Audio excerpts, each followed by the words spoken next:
Hey everybody, this is Deb with Truthification Chronicles, and it's been a while since I've done one of these, but this is going to be an uncut version. I apologize for any mistakes I'm going to make because I'm sure I will babble a little bit, but if you put it on double speed, it's not going to be so bad. Anyway, I have several things to share with you, and like I said, it's late enough. I just don't have time to edit it, so I had to spend a little bit of time with my mom today. And that's good that I still have her and I can still spend time with her, but it kind of threw a little wrench in my plans. Anyway, so this is the first article that I want to share with you, and I think Rush Limbaugh had it on his program today. And this is by Pollock, and he says, Senate can acquit even if House withholds articles of impeachment. So I know everybody's wondering what in the world Nancy Pelosi's doing, hanging on to all those articles of impeachment. And here's a question that I have, it just dawned on me. They passed the USMCA today, and, I'm recording this on Thursday. And, they've been sitting there telling us for how long that Trump only has his own interests in mind. He doesn't care anything about the nation's interests. And yet they turn around and they pass the USMCA, which was negotiated by who? Oh, yeah, Trump. And they're saying, oh, it's just so wonderful, it's for the American people. So doesn't quite seem to line up with what they're saying. So anyway, this says that, she's considering an idea Democrats have floated for several days of holding back the articles of impeachment to exercise leverage over the Senate and the president, or to, keep them from being able to acquit Trump, because she doesn't want Trump to be proven innocent. She desperately wants to keep him under this cloud of guilt. As long as she can, that's what she's going to try to do. And so this article says that, you know what? They can do it. So, yeah, Cocaine Mitch. She's trying to make it sound like, well, we want to have a fair trial. And yeah, look at what happened in the House. I mean, that's what's so ludicrous about this. Anybody who looks at how they treated the Republicans in the House, and then they have the audacity to turn around and accuse the Republicans in the Senate of not being fair. Oh, just crazy. And anyway, so, the problem is if they take it to him, they needed to stop him before he could, quote, cheat in the next election, we were told. That's why the House could not wait for the courts to rule on the White House's resistance to stop congressional subpoenas. All of that would be exposed as a lie. If Pelosi refuses to submit the articles of impeachment to the Senate, McConnell can convene the Senate anyway, summon the Chief Justice, and swear in the senators as jurors. Democrats can boycott, but they can't stop the trial. McConnell can then propose to dismiss the charges or even hold a vote to acquit the president. Pelosi can hide the articles of impeachment in Adam Schiff's basement forever, and it won't make a bit of difference. Case closed. Now, I also know that Trump tweeted a little while ago that he was going to go to the Supreme Court on this. Well, the 17th letter of the alphabet says that's likely where it's going to go. So, as I told you in a previous video, this is really a struggle between our two branches of government, the legislative and the executive. Now, when our framers set up our Constitution and our form of government, they set it up with three distinctive branches. And the reason for that was because they need those to have checks and balances. One of them cannot have more power than the others. There's got to be this equality between them in order for it to work. But because of this, there are going to be times when the, Congress wants something that the legislative or that the executive branch won't give them, which is what happened here. And so there's got to be some mediator. Well, that's what the judicial branch is for. And so the Supreme Court is supposed to mediate those issues. Well, that's what the Democrats didn't want to wait for because this was just so pressing. They had to get it done before Christmas. I think it's because they're all going to be going home for Christmas, and there are going to be people at home that are going to say, what in the world you doing? And so they had to satisfy their base by impeaching him. But now they can't let it go to the Senate because then he's going to win in the Senate and it's going to, put that mark on things instead of he's guilty, guilty, guilty, which is what they want. So anyway, that's what I think is going on there. This is a good article. All the articles and everything I'm going to show you will be down below. I put all the links in the description. Usually you have to click something to get it to open up, but it'll all be there. This is, the Department of Justice, and this is just an oddity that some of you already know what the deal is. But if you search the Department of Justice website for Corney, C-O-R-N-E-Y, instead of C-O-M-E-Y, as in Comey, you will find several documents that are out there. Very interesting. So, and all of you probably already know by now that if you search in the OIG report, if you search for Corney, you will find instances of his name. I think 149. If you search for Comey, you find 0. So very interesting on that. And so I wanted to show you that. A lot of the thinking on this is that this was a way to hide things from FOIA because, in FOIA, what essentially they do when they get ready to, search for those things, they just search. And so they type in Comey, I'm sure. And if nothing came up that had Comey on it, then, well, they don't have to turn over any documents. Yeah. Tricky, tricky, tricky. But you can see how easy it'd be to take Hillary and change it into H-I instead of an L, make it a capital I. And then it wouldn't return any results. So there probably is a lot hidden in our documents that have not been put out in FOIA just because they misspelled things on purpose. Anyway, wanted to point that out to you. I thought that was an interesting tidbit you'd like to know.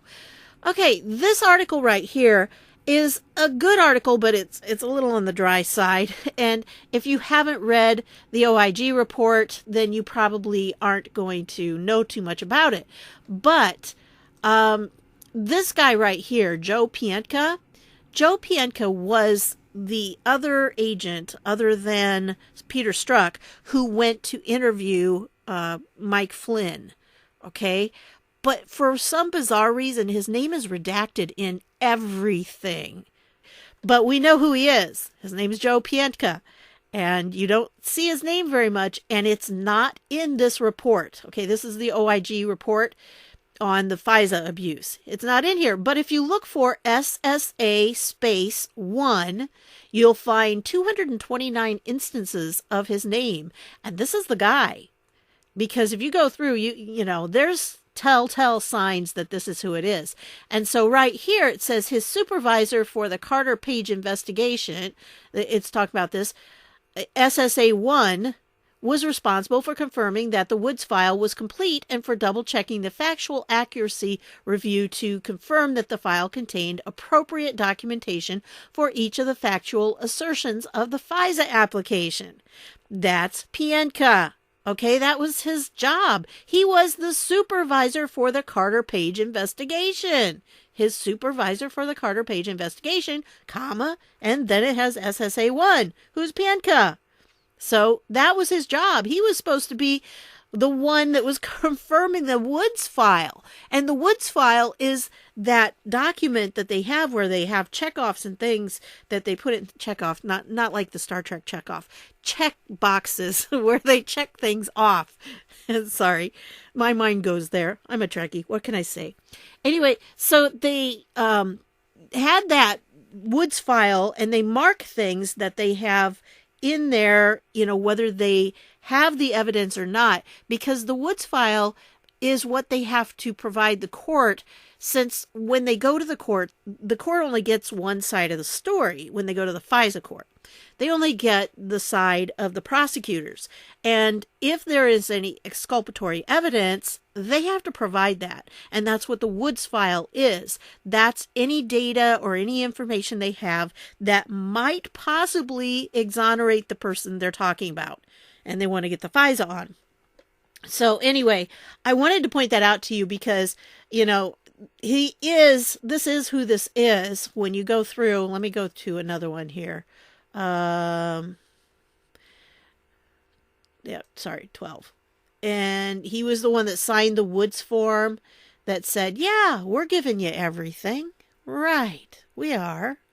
So this guy's guilty. He really is. And I hope that maybe if you watch the Barr interview, if you haven't watched that yet, he was with Martha McCallum, and you really need to see that full interview, because he basically said that Durham is out there not just investigating the FBI. He is investigating other three-letter agencies, and he's also investigating other individuals. So there's a lot of people that Durham is targeting right now. And Barr would not say who they were, which that's good. If it's an ongoing investigation, he shouldn't be saying anything about it. Anyway, so we have that. And I just wanted to point that out to you. I also wanted to show you, okay, my numbers aren't the same as what they were. I don't know what's going on. Oh no. There's a chart. I don't know what happened to the chart. It was, see up here, it was number 13. So I don't know. The chart went somewhere, but there was a chart that showed the hierarchy of it. It's in here somewhere. Who knows what just happened? I don't know. But if you look through, you can find all the instances where SSA special agent. I don't know what the second S stands for right now. My brain's glitching. Sorry about that. But anyway, so that's what he was. Special agent number 1 is Pientka. So you can go through and you can see that, and you can read this article, and it basically goes through and tells you all of the different things that you'll find there. He was the supervisor of Crossfire Hurricane, and the team members were selected by Strzok, the Intel section chief, and Pientka. The agents reported to Pientka. Pientka reported operational activities to Strzok. And this goes on. I mean, this is a really, really, really long thing, but it takes all of those instances and kind of puts them in one place. So I thought it was a good article, to kind of hang on to. I have no idea this website right here, Women's System. I tried to find out about it. I don't know. It says about me, but when you click on this, nothing happens. So I don't know who this person is. I'm assuming it's a blog of some kind, but it's really bizarre that it's called Women's System. So, I don't know about that, but I do know that the information on here is accurate, because I went through and I checked, going back and forth between this and the article. So that's what it is. Anyway, I wanted to share that with you. The link will be down below. And then I wanted to share this with you because this is on the David J. Harris Jr. website. And, we were talking about Latvia in a former video, one of the previous ones, and how that was one of the places that was used for money laundering, and it had a tie with Darren, whatever. I forget what her name was. Something. I'm sorry. It's late, guys, and I am kind of tired tonight, so my brain does this to me. That's the chronic fatigue syndrome doing it. Kind of fades out. But anyway, this is where Rudy Giuliani says that he has the records of $3 million payments laundered to Biden's son, because Latvia was one of the satellite countries. And when I say that, I mean that they're countries that surround Russia, and they're, they were part of Russia, but now they've broken off and they're independent. But there's still a lot of ties to Russia. And especially with this money laundering thing, I mean, this is huge, and it involves a lot of these smaller countries that have just recently become independent, and so they're a little more vulnerable to such things. And Latvia was one of them because the U.S. Treasury recently shut down one of the Latvian banks for money laundering. It was in 2018 when that happened. So, yeah, and Rudy says he has the goods right here, that he has the records of the payments that were laundered to Biden's son. And then here's an a little bit about John Solomon. He had this. So he's confirming it. There's stuff going on, this money laundering, and I just thought this was a good article that you might want to read as well, because it kind of goes in with what we said before. Then I wanted to show you this, that, yeah, DARPA head resigns. Yeah, that's an interesting thing. The timing of these is very, very suspicious. There was like the fifth U.S. Military guy just resigned or something. So, yeah, there's been a lot of those too. And then we come to this. This is something I want to kind of focus on in this particular video, because there's a guy named Alcee Hastings, okay? And in 1989, he was a U.S. district judge in Florida, and he was impeached, okay? Now, if you go through this, this is on the Senate website, senate.gov, and this is actually on the website. And you can go through this, you can find out who he was. He was a federal grand jury, in 1981, a federal grand jury indicted Judge Alcee L. Hastings, appointed to the federal district court in 1979, along with his friend, William A. Borders, a Washington, D.C. lawyer. Hastings was charged with conspiracy and obstruction of justice.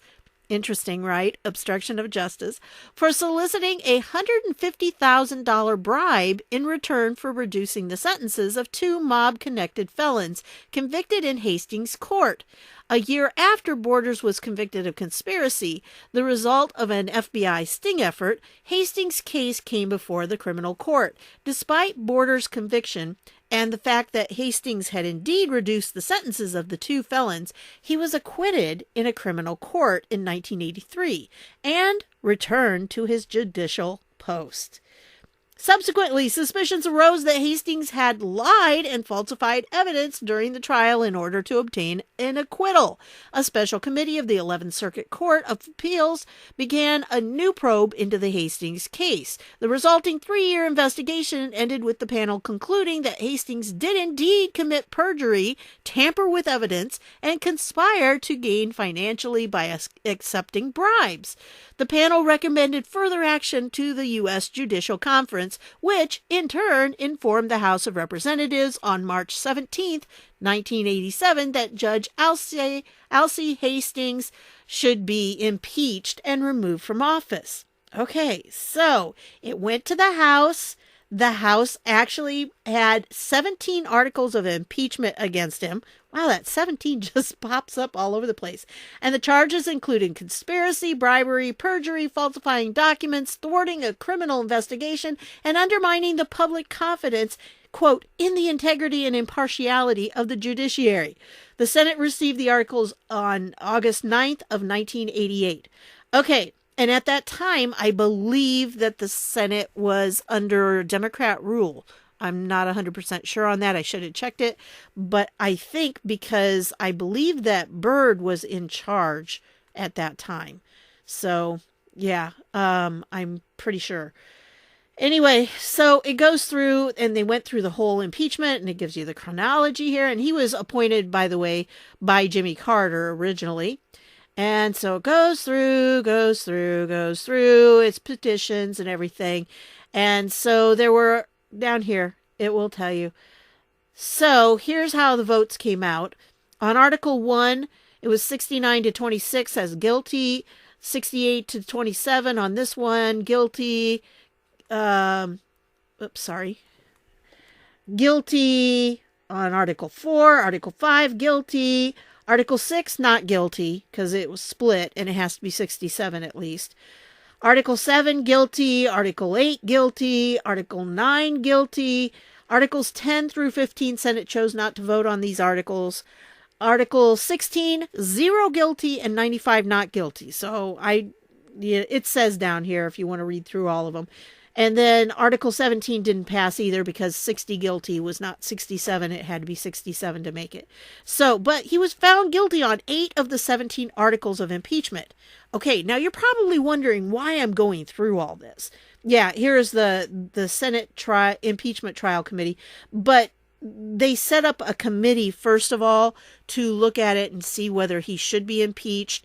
And it was 6 Democrats and 6 Republicans. So that's why you see, both of them on here. Some of them look a little familiar. Leahy and Lieberman, you might have already heard of. But anyway, so it was 6 and 6. And they decided, yes, it needs to go to the full Senate, and then they would vote on it. So that's how the impeachment worked. And the lead prosecutor was a Democrat.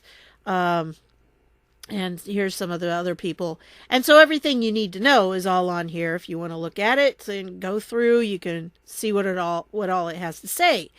And yeah, they go through procedures and everything. I mean, this is on the Senate website, so we know it's true. But then, if you've heard of this guy, you may have heard of him back when Sarah Palin was, running as the vice presidential candidate.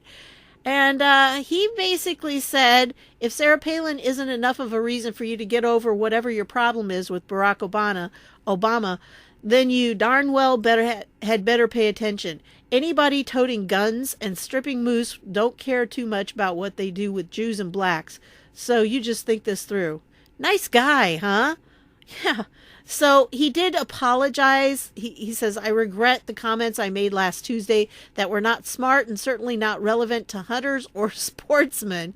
The point I made and will continue to make is that the policies and priorities of a McCain-Palin administration would be anathema to most African Americans and Jews. It's like, whoa, it was a real slam. Anyway, if you read this Wikipedia article, this guy, such a gem. I'm going to tell you why this is important in just a minute. Hang in there, folks. I'm leading up to something with this. Okay, anyway, so yeah, in May 2009, he spent over $24,000 in taxpayer money to lease a luxury Lexus hybrid sedan. But, it was legal, properly accounted for, and drawn from an expense allowance. Okay.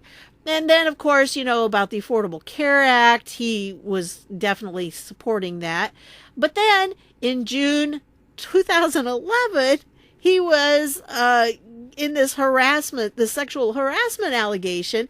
And of course, in December 2017, it was reported that the Treasury Department paid $220,000 to settle the lawsuit.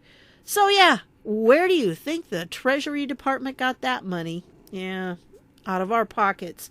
Anyway, and supposedly he's the least wealthy congressman because, oh my goodness, he has had so many lawsuits. Well, he has had a lot of lawsuits, and so he doesn't have any money left, supposedly. But when you get down to this next part, in 2012, Hastings was ranked number 1 out of the 435 members of the U.S. House of Representatives for paying salaries and fees to family members, according to the conservative watchdog group Judicial Watch. So I'm going to trust him on that.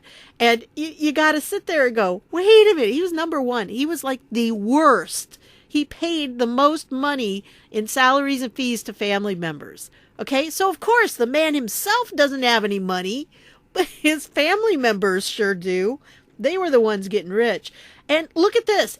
This guy is so bad. It says a state-by-state report on members of Congress published by the Citizens for Responsibility and Ethics in Washington.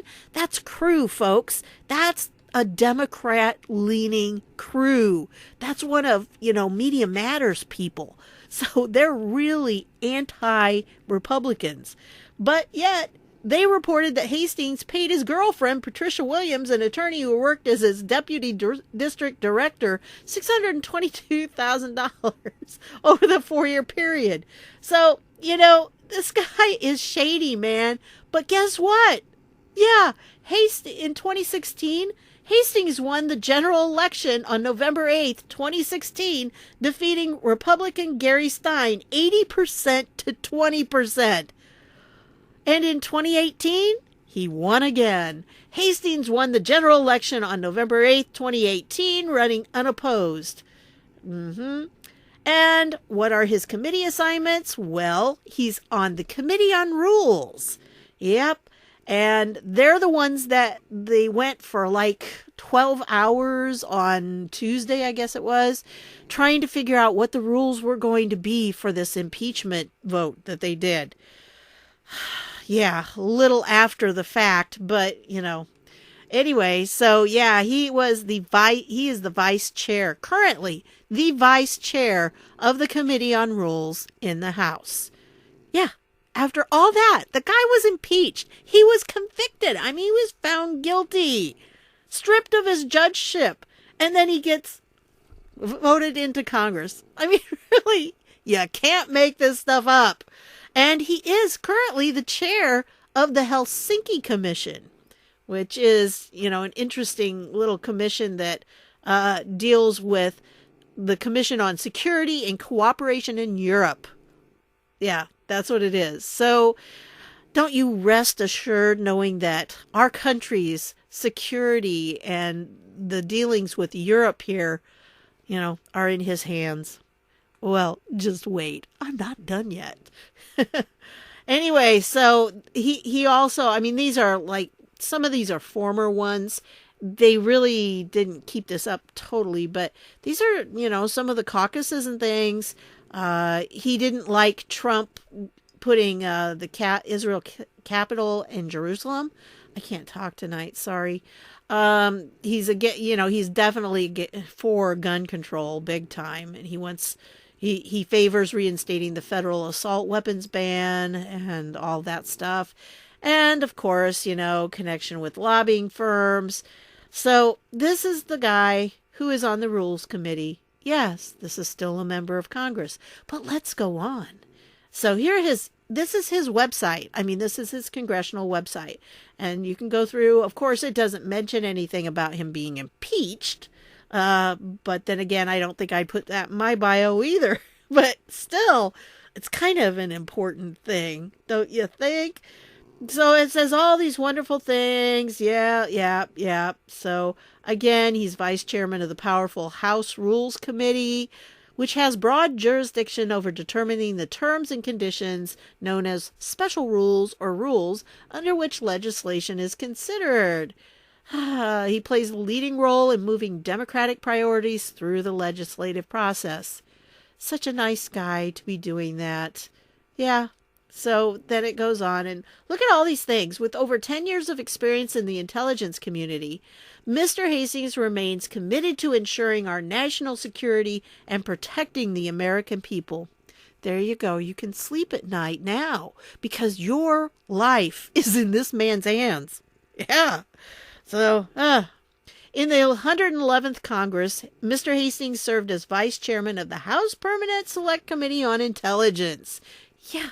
You look at this and you think, boy, if I'd have known this is just so outrageous that these are the kinds of people they're picking to put in these positions that are so powerful, that are running our country and keeping us from terrorism and everything else. And this is the kind of man you put in there. So, yeah, here are all of them. And of course, he also worked to improve our electoral system in his capacity as vice chairman of the Democratic Select Committee on Election Reform. Yeah, I'm sure he's doing that honestly and above board, isn't he? Well, if you put his name in here, I tried to find the clip with him saying that about Sarah Palin. Couldn't find it. But in the process, I came across tons of videos on YouTube that you can go through and you can see some of the things that he has been a part of. I mean, you can see here, faces probe under new rules about employee relationships. Yeah, he's actually now under investigation by House Ethics Committee. So let me play this. I think I've got the sound on. I hope I do. If I don't, I'll have to go back and do it again. Congressman Alcee Hastings is under investigation by the House Ethics Committee. They're looking into a relationship he supposedly has with a member of his staff, and that could be a violation of House rules. A Democrat, Hastings represents Florida's 20th congressional district, which includes Fort Lauderdale. He was previously accused of sexual harassment by a staffer back in 2011. Yeah. So that's him. And not only Fort Lauderdale, but if you know the area, that's Broward County. And so if you remember the last election, Broward County and Palm Beach, is that what it is there, had a lot of problems with their election integrity. And I believe the lady who was in charge is no longer in charge down there anymore. So her name was like Kim Sipes or something like that. So I think she got fired because of it. But check out what he says here. This is a little creepy. This bill addresses our resolve to end violence based on prejudice and to guarantee that all Americans, regardless of race, color, religion, national origin, gender, sexual orientation, gender identity or disability, or all of these philias and fetishes and isms that were put forward, need not live in fear because of who they are. I urge my colleagues to vote in favor of this rule so that we continue to move this country toward fully achieving its promise of justice and liberty for all Americans. I urge you. Yeah, that's him. And he is one of the people that was setting up the rules for our president and the impeachment process. So I just wanted to point out that, yes, this is the person. Let me take it up to the top here. Yeah, this is the person. He's the representative for Florida's 20th Congressional District. And that is around Fort Lauderdale and West Palm Beach. So, yep, that's him. Oh, doesn't it just make you happy to know that we have such trustworthy and honest people running our government?